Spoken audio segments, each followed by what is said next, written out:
So I'm not going to beat that dead horse. If you have any questions regarding the SED principle, we can talk. But again, the SED principle is that it's a fundamental principle in the field of strength training and conditioning. States that the athlete body will adapt to exactly what is demanded of it, no more, no less. The principle says that you must give the athlete's body an ambiguous message of what you want it to become by providing training stressors that mimic all or parts of the target physical capacities or skills. So that's from the Basic of Strength and Conditioning Manual, NSCA, page 14, 2012.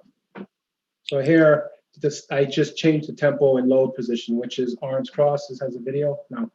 And so that stressor has changed from him just stepping up to now stepping up. Follow me, my friends, and see how he rotated his arms to the knee that's up.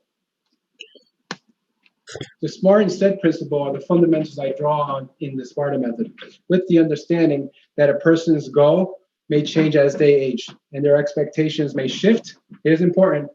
Their expectations may shift to managing and preserving current fitness. You follow me? Because as we age, our goals very likely can be different from what it was 10 years ago.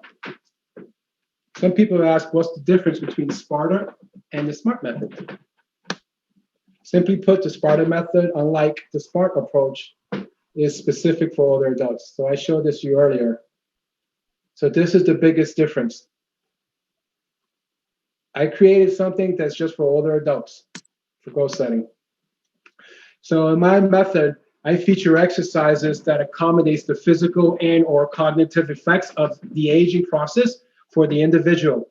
And in addition, a key element of the SPARTA method is that the fitness professional, that's you, is fully cognizant of the client's fears and their influence on the client's desired results.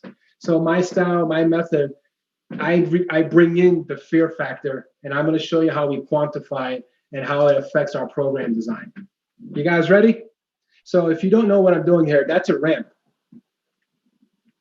So the ramp is a vector. So that's called vector training. So the resistance is the angle. So the higher the angle, the more resistance he would have, say, on his left glute.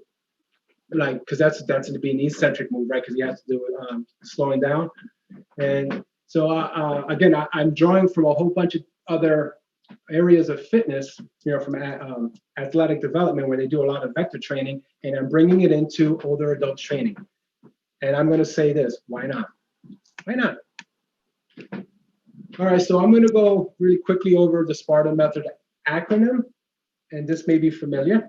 Some of these specificity, and this is being recorded, and I had trouble saying that word. So you can start mocking me online, social media.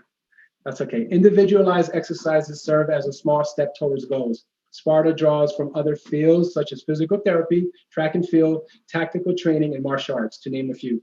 Perception, the P in SPARTA: respect and work with the client's perception of limitation, build trust, aim for slow progress. An additional factor for exercise selections, you know, when we decide, when we do our assessment, what are we going to do with them, should be a combination of the client's answer to perceived exertion, physical capability, and perceived limitation of fear. So let me dig deeper. I'm introducing to you something here, which is the perceived fear scale. This is not me. I got this one from a gentleman in Italy, and you can see the source on the bottom, but you may have another model that you can use. There's more than one. I'm just giving you an idea. So for this one, the perceived scale goes from a 1 to 10, 1 being like slight discomfort, fear, and then as you can see, like 5, sweating hands, breathing patterns, a lot of anxiety, 7 and 8 because of the fear, imperfect coordination, tremors, and then 9 and 10, loss of fine motor skills. So what I would do with this young man, I would say, on a scale of 1 to 10, how much fear do you have? So he can say 7, right? And then the perceived scale, as I'm saying, allows individuals to the client to subjectively rate the degree of internal emotion towards a selected exercise or activity. So again, that standard, that what I just showed you, there are other models that you can use, other ways to measure, but I'm just giving you one. Now you got the Borg's perceived scale of exertion. Many of you have seen this. So again, this is the physical exertion that they're doing, and they're going to tell me how they rated in regards to how difficult it was. So 0 to 10, maximum is 10, 5 is hard. You get where I'm going. 1 is really easy. Let's see if this is the video. So for him, he has a mace. It's weighted on one side. His program is fall prevention. He has fallen in the past. He has degenerative arthritis in one knee. No pain right now, but it's arthritis. So I would ask him, Nick, on a scale of 1 to 10, how much fear do you have before we do the exercise? He can say 7 or 8. So there's a lot of fear. I would say, do you want to continue or not? He would say, let's try. That's the trust, because I'll be by his side. So he will say 7 or 8. So here we go.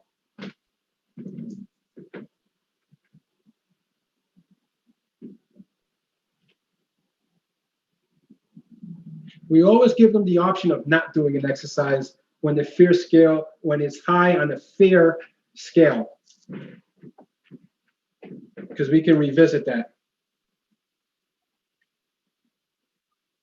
So again, let's say he says 7 or 8, right? For fear. Now, I got that. Now I can ask him at the end of that, right? Like, how much was that fear?